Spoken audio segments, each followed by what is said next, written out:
Me lembro uma vez que eu fui a São Paulo e tinha combinado de tomar um café com o Gil Jardelli, que é um influenciador digital, e, e eu estava. E naquela época eu ainda não estava com internet no celular e não estava ainda com os aplicativos de mensagem. E aí fui a São Paulo e a galera toda já estava nessa outra etapa. E a gente tinha combinado e o pessoal descombinou, recombinou, e eu esperando lá a ligação, e a ligação não vinha, até que eu liguei, e aí ele me disse, pô, mas a gente já combinou, descombinou, etc, etc, e eu não tinha acesso.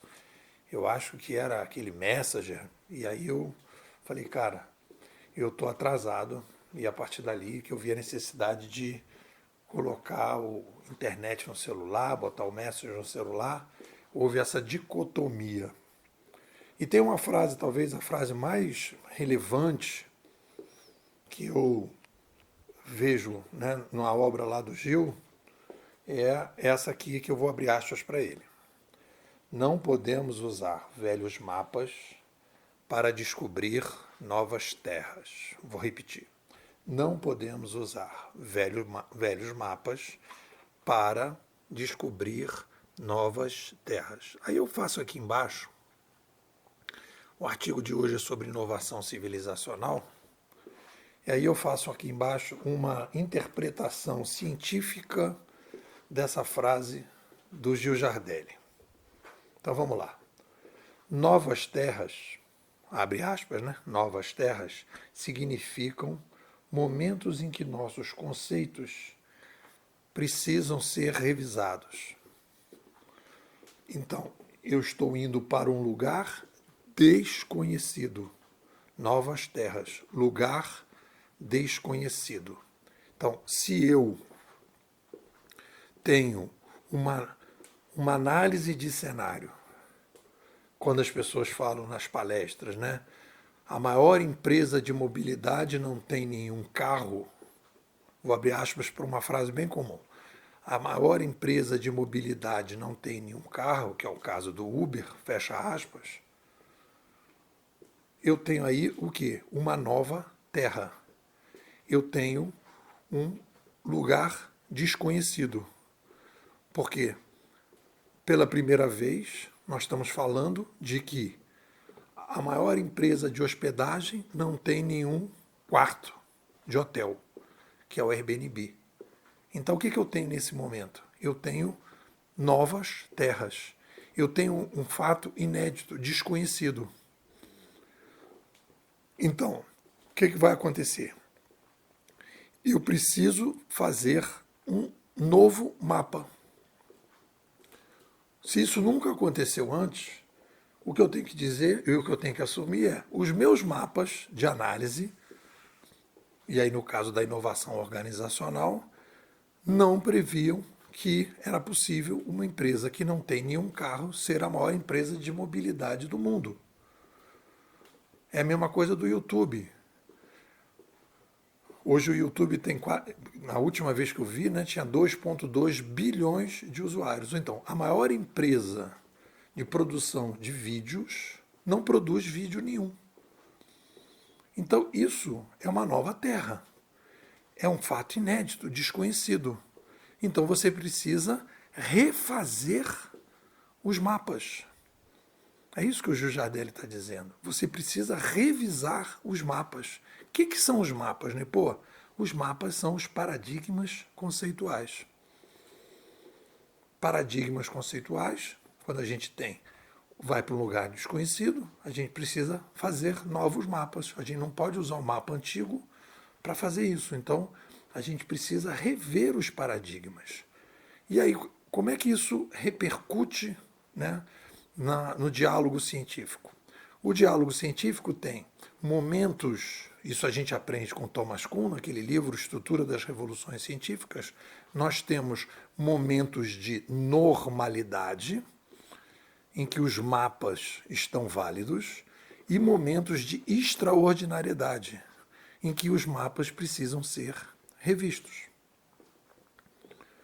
Então, quando a gente vê muito na inovação organizacional, né, as pessoas, você lê esses livros, né, as pessoas falam, bom, conversamos aqui com 300 CEOs de empresas e eles acham isso e eles acham aquilo. Ou seja, a pessoa está fazendo uma pesquisa, fazendo um levantamento de dados de todo mundo que está usando o velho mapa. E aí você não chega a conclusão nenhuma. Porque se a pessoa está dentro do mesmo mapa, ela está vendo a mesma coisa. Existe uma crise do mapa. Então você precisa fazer uma revisão do mapa. E não adianta você pesquisar. Então você está usando o método inadequado para fazer a compreensão do cenário. Você precisa usar o que a gente chama aqui na ciência, no diálogo científico, de método dedutivo. O método dedutivo é paradigmas inválidos que precisam ser revistos para depois, com a revisão do mapa, a gente fazer uma análise do terreno. E não o contrário. Você não adianta você entrevistar 5.000, 8.000 pessoas que estão dentro do mesmo paradigma, porque você só vai ter as mesmas respostas. Então, é preciso fazer a revisão dos mapas. O que isso tem a ver com inovação civilizacional? A inovação civilizacional são mudanças que a sociedade passa, são ordens espontâneas que ocorrem, que vêm, e aí eu chamo nesse artigo, né, de fenômenos endógenos, modificações endógenas que o sapiens provoca na civilização. Porque existem fenômenos exógenos, mudança do clima, por exemplo, ou pandemias, né?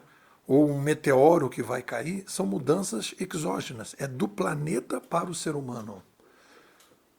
E as mudanças endógenas, né? As mudanças civilizacionais endógenas, são as mudanças que o ser humano provoca na civilização, que é o caso da chegada do aumento populacional, da chegada de novas tecnologias e chegada das novas mídias, em particular.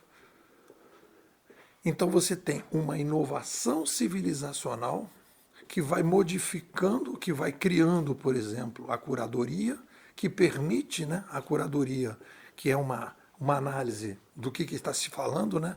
A maior empresa disso, a maior empresa daquilo não produz nada, ela é uma criação de uma comunidade de consumo.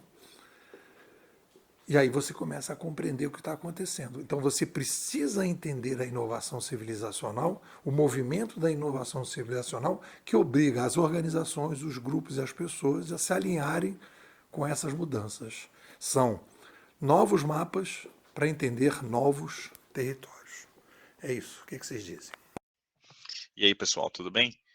Meu nome é Leandro Alves, eu estou aqui na Escola dos Bimodais acho que estou indo para a 4ª temporada aí, junto aí com os bimodais, e eu posso afirmar aí sem errar, com uma certeza razoável, que entrar para bimodais é o melhor investimento que eu fiz aí nos últimos anos. Realmente, assim, a escola ela traz todo um portfólio de conhecimento que você não acha por aí, entendeu? Um conhecimento de altíssima qualidade, a qualidade dos participantes é impressionante, sempre tem muita provocação, tanto do lado dos artigos do NEPOL, quanto do lado dos próprios alunos. Você encontra gente de background muito diferente, muito distinto. E eu vou falar para você, depois que eu comecei com os bimodais, assim, como aluno dos bimodais, a minha forma de pensar evoluiu muito, assim, o que eu consumo, como eu consumo, metodologia para isso, a forma como pensa, como enxerga os problemas, mudou completamente, assim. Acho que se você é uma pessoa que gosta de desafio intelectual, se quer ir um pouco além, a Bimodais definitivamente é a melhor opção que tem. Realmente, assim, eu sou muito grato a tudo que eu aprendi aí nos últimos anos e continuo aprendendo na Bimodais. Realmente foi um divisor de águas do ponto de vista intelectual. Para mim é realmente um grande prazer fazer parte desse projeto. Vale super a pena aí. Um abraço. Tchau, tchau.